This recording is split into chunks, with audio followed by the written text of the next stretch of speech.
కృష్ణా జిల్లా Tiruvuru MLA Koligipudi Srinivas TDP క్రమశిక్షణ సంఘం ముందు హాజరయ్యారు. ఏ కొండూరు మండలం గోపాలపురం గ్రామానికి చెందిన మహిళపై ఎమ్మెల్యే కొలిగిపూడి శ్రీనివాస్ దురుసుగా ప్రవర్తించినట్లు ఆరోపణలు వెలువెత్తాయి. ఘటనపై టీడీపీ అధిష్టానం సీఎం చంద్రబాబు స్పందించాలంటూ రాజకీయ పార్టీలు పలువురు మహిళా సంఘాలు డిమాండ్ చేశాయి. ఎమ్మెల్యే కొలిగిపూడి తీరుపై స్పందించిన అధిష్టానం టీడీపీ క్రమశిక్షణ సంఘం ముందు వివరణ ఇవ్వాలని ఆదేశించింది. ఎమ్మెల్యే కొలిగిపూడి శ్రీనివాస్ క్రమశిక్షణ ముందు హాజరయ్యారు. ఎమ్మెల్యే వివరణపై అధిష్టానం సీరియస్ అయినట్లు తెలిసింది. ఇదే అంశానికి సంబంధించి పూర్తి సమాచారం మా ప్రతినిధి కాంతి లైవ్ ద్వారా అందిస్తారు. కాంతి.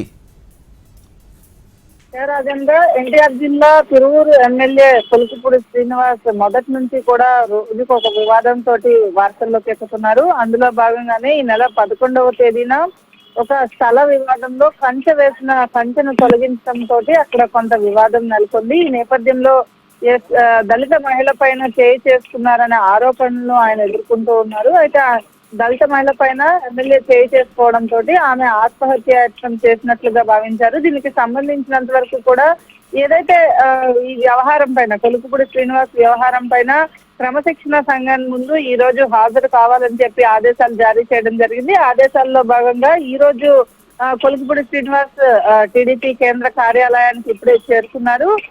ఏదైతే క్రమశిక్షణ సంఘం వివరణ ఇస్తారు, వివరణ తర్వాత ఆయన ఇచ్చినటువంటి వివరణలను అధిష్టానంకి క్రమశిక్షణ సంఘం ఇస్తుంది. దాని తర్వాత ఏదైతే ఏం చర్యలు తీసుకుంటారో అనే అంశానికి సంబంధించి వేచి చూడాల్సిన పరిస్థితి. అయితే అనేక థ్యాంక్ యూ కాంతి.